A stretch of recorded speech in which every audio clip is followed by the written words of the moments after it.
Why is my nose tip so wide?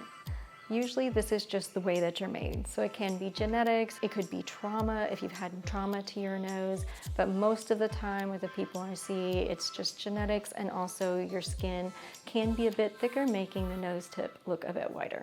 How wide should the tip of your nose be?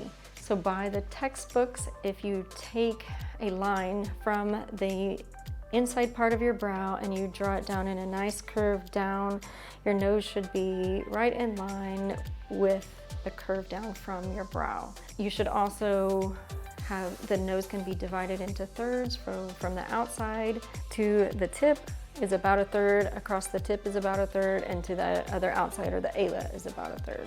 This is by textbook. There are a lot of things that we're not necessarily taking into consideration when writing those tips. So if your nose doesn't exactly fit that, does that mean that it's too wide? No. Truthfully, not necessarily. How does it look on your face? Does it fit your features? Does it look like you? Does it look like your family? Does it look like you want it to look? So you can go by the numbers in the textbook, but really in the end what it is we look at you and what looks the best on you. Is it possible to make a nose tip smaller? Yes, this is one of the most common things that I do is I take a wider nose or a larger nose and make it smaller. The way that we do this depends on your anatomy and your thickness of your skin and your cartilages and how they are shaped. So you can definitely make it smaller. How we make it smaller varies from person to person. How do you fix a wide nose tip?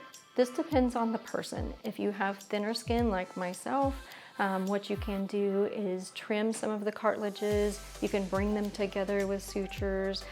You can use grafts, but you probably wouldn't want to use too many because I have very thin skin and you would see those through my skin.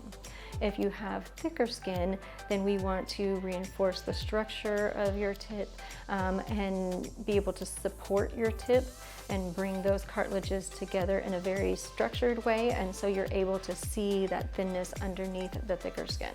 That can involve grafts, that can involve suture, that can involve trimming and reshaping some of your cartilages. Is wide nose tip rhinoplasty more painful? No, if we're only working on the tip, this is actually not very painful at all. Moving cartilage around, suturing it where you want it to be, doing grafts, of course there's going to be some discomfort because it is surgery, but it's not as uncomfortable as if, say, we're taking down a bump or doing something with the bones at the top of the nose. Have questions? Schedule a consultation at drangela.sturm.com today. Thanks for watching.